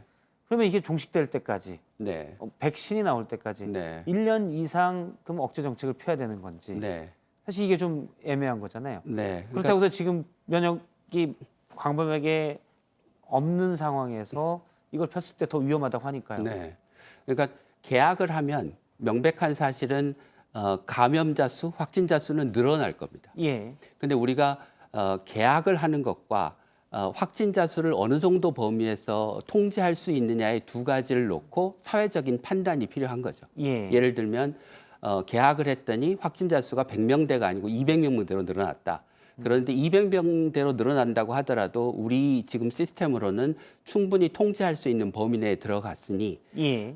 학교를 계속 문을 닫고 학생들의 학습 문제나 여러 가지 그 학교와 관련된 문제를 계속 떠안느니 200명 선에서 유지하면서 학교를 계속 연다라고 하는 사회적 판단이 필요한 거죠. 예.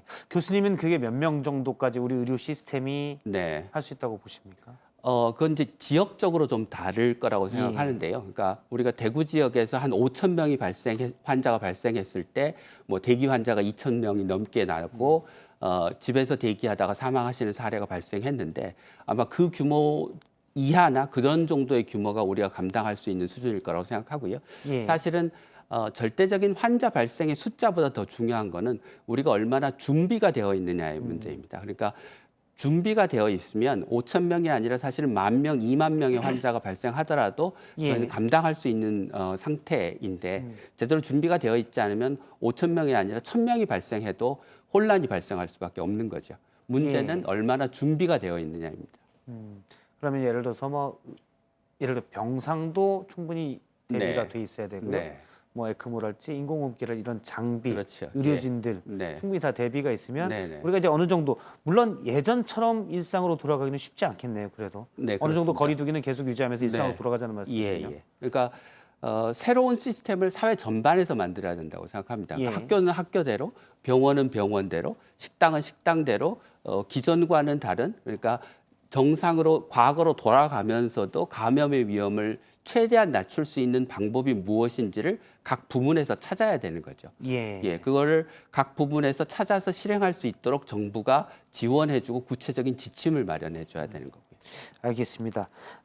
지금 앞서 이제 교수님께서 몇 가지 얘기를 해주셨는데 완화 정책 등 이제 철저한 계약 준비를 해서 한다면 현재는 우리의 방역 시스템, 의료 시스템이 감당할 수 있다라고 하는데요. 교육부가 일단 지침을 냈죠. 네, 이 교육부가 학교와 학원을 대상으로 한 감염 예방 관리 지침을 마련했습니다. 4월 개학까지 학교마다 학생 1인당 보건 마스크 1장 이상, 또 면 마스크 2장 이상을 비축하도록 한다는 방침입니다. 자, 올해 3월 기준으로 전국 유치원과 초중고 특수학교 학생 수 약 604만 8천여 명입니다. 보건 마스크 기준으로 보면 현재 377만 장 정도를 보유하고 있다고 합니다. 이 개학 전까지 758만 장을 비축할 계획인데 다음 주까지 모자란 양을 채우겠다고 밝혔습니다. 학교는 아무래도 이제 집단 생활이다 보니까 거리가 가깝잖아요. 옆에 반 친구랑도 가깝고요. 여기에 대한 대책은 어떻게 되고 있습니까? 자, 우선은 이 각 학교들은요, 이 개학 전까지 전체 특별 소독을 완료해야 합니다. 또 등교 시간에는 이 발열 검사도 해야 하고요. 각종 위생 물품도 교내에 비치하도록 했습니다. 또 수업 중에는 학생 이 좌석 간 간격을 최대한 떨어뜨리고 창문을 수시로 개방해서 환기를 하도록 했습니다. 또 이 학년별 수업 시작, 종료 시간을 다르게 해서 학생 접촉도 최소화한다는 방침입니다. 학년별로 수업 시간과 종료 시간이 다르면 예전과는 상당히 다른 수업들이 될 가능성이 높겠군요. 급식은 어떻게 합니까? 자, 일단 뭐 학교별로 여건을 고려해서 개별적으로 정한다는 거고요. 이 개인 도시락을 뭐 지침하도록 하거나 도시락을 주문해서 제공하는 방안, 또는 식당이 아니라 각 교실에서 배식을 하는 방안, 또는 뭐 식당에서 배식은 하되 학생 간 거리를 뭐 떨어뜨리거나 식당에 칸막이를 설치하는 방안 등 학교별로 좀 여건에 맞게 정하면 된다고 합니다. 알겠습니다. 일단 학교가 4월 6일 날 개학을 해도 이전 수업과는 많이 다른 학교가 될 가능성이 높아 보이고요. 그런데 이렇게 개학을 했는데 한 학교에서 만약 확진자가 나오면 이때는 어떻게 합니까? 네, 학교 보건당국이 확진자 수와 그 이동 경로 등을 함께 고려해서 학급이나 또는 학년 또는 학교 전체에 대해서 14일간 등교 중지 조치를 할 수가 있습니다. 한마디로 학교를 일시적으로 폐쇄할 수 있다는 겁니다. 학교 자체도 이제 어떻게 보면 사회로부터 격리가 되는 거군요. 교수님께 좀 여쭤볼게요. 이렇게 지금 일단 교육당국에서 이렇게 준비를 하고 있습니다. 현재 계획상으로는 뭐 충분하다고 볼 수 있습니까? 뭐 계획의 문제라기보다는 저는 실행의 문제라고 생각합니다. 그러니까 정부가 마련한 지침을 실제 학교에서 어떻게 물리적으로 그다음에 체계적으로 구현할 수 있느냐가 관건이라고 생각합니다. 지침을 만드는 거는 뭐 그것도 쉬운 일은 아니지만 지침을 만드는 것보다 사실은 현장에서 어떻게 실행하느냐가 훨씬 더 어려운 문제이기 때문에 일단 저희가 이제 사회적 거리두기를 계속 하고 있고 지금 강화 기간이기만 그 전도 조금씩 해왔기 때문에 매일 추가되는 확진자 숫자가 2자릿수라는 거는 많은 시민들이 어느 정도의 거리는 지키고 있다라고 지금 봐야 되겠죠. 네, 그렇습니다. 네. 예, 알겠습니다. 신혜연 반장 혹시 학원에서 제대로 된 방역 지침을 안 했다. 그러면 어떻게 됩니까? 이 종교시설과 마찬가지로 학원도요. 이 정부의 필수적인 방역 지침을 준수하지 않을 경우에는 집합 금지 명령을 내릴 수가 있습니다. 그러니까 지키지 않고 학원문을 열면, 그러니까 일단 못 열게 막고 그때 학원문을 열면 또 300만 원의 벌금을 물릴 수가 있고요. 확진자가 나올 경우에는 입원 치료비와 방역비 등의 손해배상 청구도 할 수 있습니다. 예, 사실은 또 학교도 그렇지만 지금 경제가 가장 어렵습니다. 우리나라는 수출 중심 국가인데 지금 전 세계가 사실상 셧다운을 하고 있기 때문에 경제가 어렵고요. 내수도 더군다나 우리가 거리두기를 계속해 왔기 때문에 어려운 상황입니다. 정부가 경제 살리기 위해서 100조 원에 달하는 기업 구호 자금을 긴급 투입하기로 했죠. 네, 앞서 이 소상공인이나 자영업자 지원 대책에 이어서 이번에는 기업을 대상으로 한 대책이 나왔습니다. 총 100조 원 규모의 긴급자금 지원 방안인데 먼저 중소 중견기업의 경영자금 29조 1,000억 원을 추가 지원하고요. 또 필요할 경우에 대기업도 포함해서 일시적인 자금 부족을 막을 수 있도록 했습니다. 유동성 어려움을 겪는 기업에는 17조 8천억 원을 별도로 공급합니다. 또 채권과 주식시장 안정펀드를 30조 원 편성하는 등 5천조에 가까운 이 금융시장 안정 대책도 오늘 함께 발표를 했습니다. 문재인 대통령 이야기 들어보시죠. 코로나19의 충격으로 인해 기업이 도산하는 일은 반드시 막겠습니다. 정상적이고 경쟁력이 있는 기업이 일시적인 유동성 부족 때문에 문을 닫는 일은 결코 없을 것입니다. 예, 일단 금리를 각국 정부에서 낮추고 우리도 낮췄지만 지금 기업들이 어려울 거라는 전망 때문에 각 기업들이 뭐 회사채를 만기 연장한다든지 이런 부분이 어려운데 이에 대한 대책이 나왔습니다. 유동성을 많이 지원하겠다는 얘기고요. 네, 알겠습니다. 해외 상황 좀 보도록 하겠습니다. 도쿄올림픽이 사실상 1년 연기하기로 저희가 이제 많이 짚어봤는데 가닥을 잡은 것으로 보입니다. 아직 공식 발표는 안 나왔죠? 네, 그렇습니다. 어제도 뭐 저희가 전해드렸지만 각국 올림픽위원회가 잇따라 올림픽 연기를 주장하고 나섰고 일부 국가는 만약 올 7월에 올림픽이 열린다면 불참하겠다는 뜻까지 밝히면서 연기 가능성이 커졌는데요. 자, 어제 아베 일본 총리와 IOC 집행위원회도 연기 가능성을 시사한 바 있습니다. 그런데 미국 USA 투데이 보도에 따르면 IOC가 이미 연기 결정을 했고 조만간 다음 조치를 발표한다는 겁니다. 자, 딕파운드 IOC 위원의 말을 빌린 보도였는데요. 딕파운드 위원은 IOC 내 요직을 두루 거치고 현직 최장수 IOC 위원이라는 점을 또 고려해 보면 아마 이 내용이 사실일 가능성이 또 커 보입니다. 네, 올림픽 최대 중계권을 보유한 미국의 방송사죠. NBC가 도쿄올림픽 연기 가능성에 또 무게를 실었습니다. NBC 측은 어제 발표한 성명에서 도쿄올림픽과 관련한 IOC와 일본 정부 또 세계 보건당국의 결정을 지지할 준비가 되어 있다라고 밝혔습니다. 그러면서 현재 이례적이고 전례 없는 상황 속에서 우리는 올림픽 시나리오를 논의 중인 IOC의 결정을 전적으로 또 지지한다라고 덧붙였는데요. 자, 이 NBC가 미국 내 주력 시청 시간대에 맞춰서 올림픽 일정을 조정할 정도로 상당히 이 IOC 내에서 큰 영향을 발휘하는 존재입니다. 이번에도 이 결정 연기에 있어서 NBC의 의중에 많은 관심이 쏠렸는데 사실상 도쿄올림픽 연기 결정 수용 입장을 밝힌 셈입니다. 예, 잠시 뒤인 저녁 8시쯤에 일본의 아베 총리와 IOC의 토마스 바흐 위원장이 통화를 갖는다고 하는데 이때 올림픽 연기가 결정될 것이다. 뭐 이런 얘기도 나오고 있는 것 같아요. 네, 일본 NHK 보도에 따르면요. 말씀하신 것처럼 잠시 뒤에 이 아베 총리와 토마스 바흐 위원장이 전화로 회담을 가질 예정입니다. 자, 아베 총리와 함께 고이케 유키로 도쿄도지사 그리고 모리 요시로 이 도쿄올림픽 조직위원장 등 올림픽 관계자들도 통화 자리에 동석할 걸로 보이는데요. 자, 아베 총리는 이 완전한 형태의 올림픽을 다시 한 번 더 일단은 지속해 강조를 할 걸로 보입니다. 아베 총리가 말하는 완전한 형태란 대회를 예정대로 강행하겠다는 뜻이 아니라 반대로 무관중 경기나 대회 규모 축소 등을 해야 한다면 아예 올림픽을 연기하자라는 의미라는 게 일본 안팎의 해석인데요.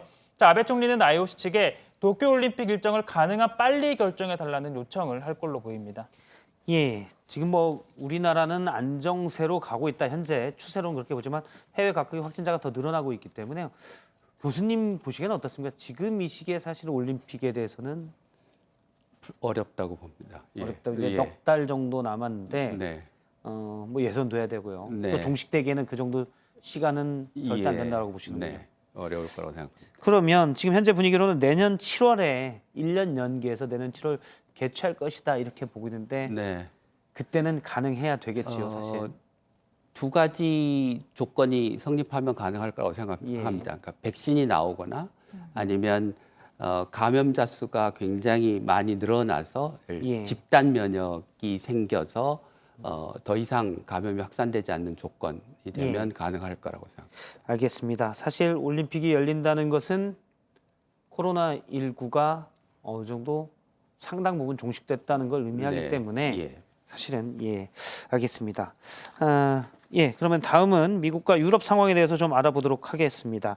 해외에서는 stay at home, 그러니까 집에 머물러라, 집에 머물기 운동이 이루어지고 있는데 사실 집이 없는 노숙인들은 격리되고 싶어도 격리될 곳이 없습니다.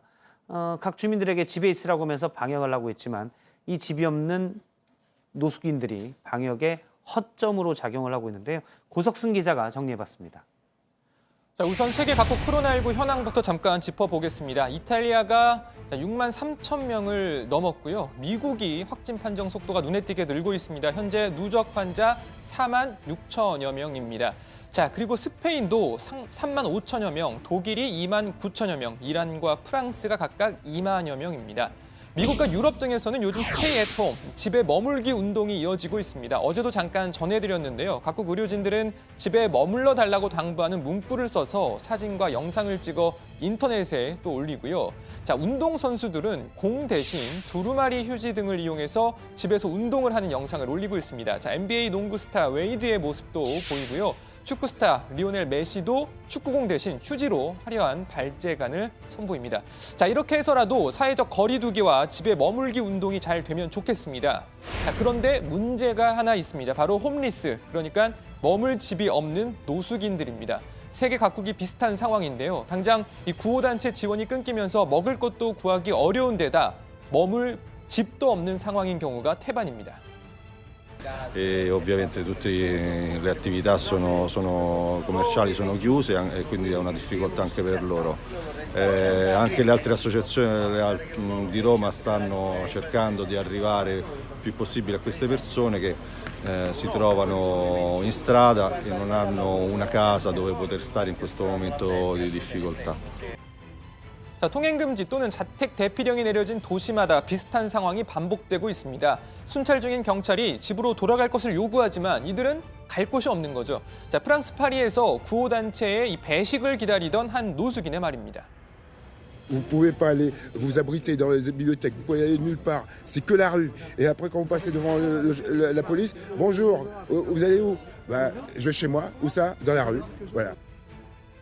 자, 노숙인들의 복지도 복지지만 이들이 만약 제대로 된 쉼터를 찾지 못해 코로나19에 걸린다면 이게 또 다른 지역 감염으로 이어질 수도 있는 겁니다. Il n'y a pas de toilette, il n'y a pas de l'eau pour laver les mains, il n'y a pas de... Regarde là où on dort, il y a beaucoup de microbes. Comment on va protéger? 자, 전문가들 역시 현재와 같은 상태로 노숙인들이 방치된다면 도시 전체에 전염이 확산될 가능성이 있다라고 경고하고 있습니다. Si le coronavirus arrive dans ce lieu, effectivement, à très haut risque de diffusion. Mais la seule solution logique, ça serait une mise à l'abri vers des structures correctes et avec un nombre restreint de personnes regroupées. 자, 각국 정부와 지자체도 대책 마련에 나섰습니다. 미국 캘리포니아주의 대도시 LA에선 7천 명 정도를 수용할 수 있는 대규모 노숙자 쉼터를 새로 제공하기로 했습니다. If you can stay home, stay home. If you can work at home, work at home. As we ask people to remain safe at home, we know that too many Angelenos don't even have that option. They have no home to go to. If we do not act now, this pandemic could see our homeless population disproportionately affected, and they already disproportionately have the underlying health conditions that make them the most susceptible to morbidity. 자, 어려운 시기인 만큼 모두가 어렵지만 이럴 때일수록 가장 어려운 건 원래부터 어려웠던 사람들일 겁니다. 우리나라도 예외가 아니죠. 여러모로 힘든 때입니다만 노숙인들을 포함한 취약계층에 대한 지원과 관심이 좀 더 필요한 때가 아닐까 생각이 됩니다. 예, 코로나19 바이러스는 사실 부자와 빈자를 가리지 않았고요. 네. 유명 연예인들도 감염이 된 바가 있습니다. 그런데 많은 부분 정부가 이제 미국 같은 경우 정부가 나서서 네. 방역을 하고 있지만 네. 저렇게 노숙인들은 사실은 방역에 구멍이 될 수 있잖아요. 예, 그렇습니다. 어떻게 보면 사실 우리가 공동체라는 것을 공동체에 네. 이어야 한다는 것을 가장 잘 보여주는 것 같은데 네, 네. 미국에서는 계속 이 문제가 지목이 되고 있는 것 같아요. 네. 그 노숙인들은 일반적으로 건강 상태가 나쁘고 예. 또 위생 관리를 잘 하기도 좀 어려운 상황이기 때문에 코로나19에 감염될 위험성이 높습니다. 그렇기 때문에 이제 외국에서 지금 노숙인들을 위한 거주 시설을 마련하고 있는 것처럼 예. 우리나라에서 비슷한 그 정책이나 사업이 있어야 되지 않을까 싶습니다. 예. 그렇지 않으면 또 노숙인들을 통해서 집단 감염이 발생한 이후에 또 그 뒤쫓아가서 문제를 해결하려고 하는 방식으로 하면 자꾸 이 악순환이 반복되기 때문에 예. 선제적으로 대응할 필요가 있다고 생각합니다. 사실 저희가 대구에서 했었던 신천지 예배 상황만 보더라도 네. 몇 명의 확진자가 지역사회 내에 수많은 감염을 일으킬 수도 있는 부분인 거잖아요. 네. 예. 그래서 이제 미국에 있는 노숙자들이나 유럽도 마찬가지고 사실 네. 우리나라도 마찬가지고 이런 부분들에 대해서 제대로 방역과 관리가 이루어지지 않으면 네. 위험 요소를 계속 저희가 허점이 계속 되는 거니까요. 그렇습니다. 예. 코로나19의 문제는 이게 감염력이 대단히 높기 때문에 예. 잘 통제되지 않은 감염자 한 사람이 대량 감염을 일으킬 수 있는 개연성이 늘 언제나 있는 것이기 때문에 예. 그 빈틈없는 방역이라고 하는 관점에서도 그렇고 사회적 약자인 노숙자를 위한 보호라고 하는 측면에서도 그렇고 노숙자를 위한 대책이 필요하다고 생각합니다. 알겠습니다. 독일 얘기해 볼까요? 메르켈 독일 총리도 확진 환자를 접촉해서 자가격리에 들어갔다 이런 소식을 전했었는데 검사를 받았다고요? 그렇습니다. 자택에서 자가격리 중인 메르켈 총리가 현지 시간으로 어제 진단 검사를 받았습니다. 검사 결과는 음성이었습니다. 독일 총리실 대변인은 메르켈 총리가 이번 검사에서 음성이 나왔지만 며칠 안에 다시 검사를 받을 예정이라고 밝혔습니다. 중국 소식도 잠깐 짚어보도록 하겠습니다. 중국 정부가 우한 의료시스템에 붕괴됐고 전 세계에서 확진자가 가장 많이 나왔던 곳인데요. 이 우한에 대한 폐쇄를 다음 달 8일 풀겠다고요? 네, 중국 후베이성 당국은요, 오늘 공고를 통해서 4월 8일 오전 0시를 기해 이 우한에서 외부로 나가는 교통통제를 해제한다고 밝혔습니다. 또 우한 지역을 제외한 나머지 후베이성의 모든 도시에 대한 봉쇄 조치는 내일 오전 0시부터 완전히 풀리고요. 이에 따라 지역 내 주요 기차역과 공항의 운영도 봉쇄 해제 시점에 맞춰 일제히 다시 운영될 걸로 예상이 됩니다. 중국에서 이제 지역 내 확산이 멈췄다 이런 얘기를 하고 있는데 과연 통계를 믿을 수 있냐라는 지적도 계속 나오고 있습니다. 그러니까 무증상 감염자, 우리는 계속 확진자로 보고 있는데요. 이 무증상 감염자가 계속 나오고 있다고는 얘기가 있는데요.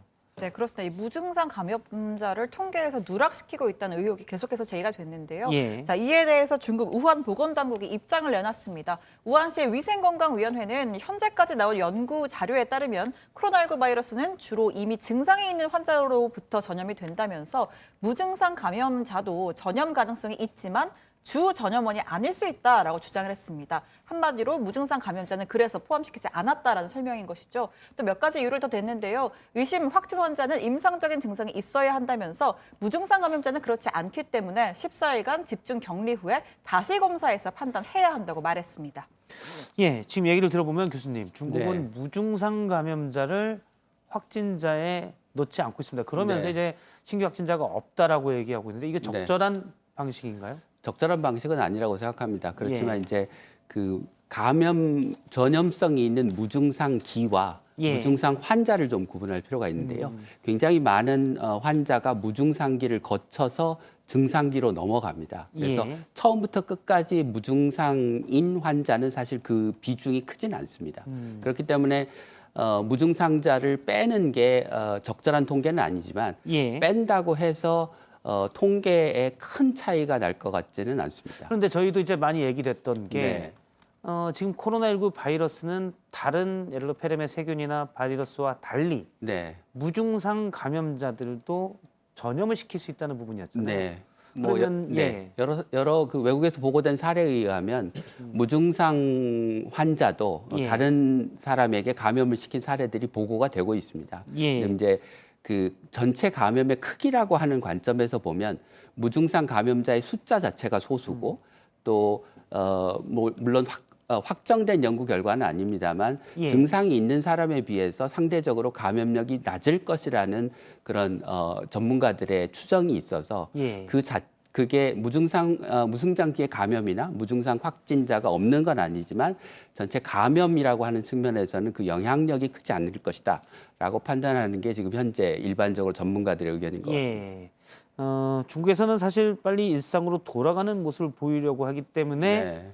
뭐 듣기로는 저희가 어떤 한 교수가 중국과 자주 연락하는 교수 얘기를 들어보니까 네. 각 지방 정부에서 일단 네. 중앙 정부에 좋은 숫자를 보고하려는 의지가 많다. 네. 이런 얘기들이 있더라고요. 네. 그래서 네. 이건 뭐 전 세계적으로 바이러스가 또 전파될 수 있어서 네. 이런 건 각국이 다 투명해야 되지 않나라는 생각 때문에 네. 제가 여쭤보는 네, 겁니다. 물론 그렇습니다. 그러니까 코로나19의 그 특성을 보면 예. 굉장히 감염력이 높기 때문에 지금 중국에서 보이는 것처럼 감염자 수가 갑자기 사라지거나 굉장히 낮은 숫자를 유지할 가능성은 사실 이론적으로 그렇게 높지 않습니다. 그러니까 예. 그 중국의 통계를 신뢰하기는 굉장히 어렵지만 그렇다고 해서 뭐 굉장히 큰 문제가 있는데 그게 감춰지고 있을 것이다라고 생각하기도 더 어려운 것 같습니다.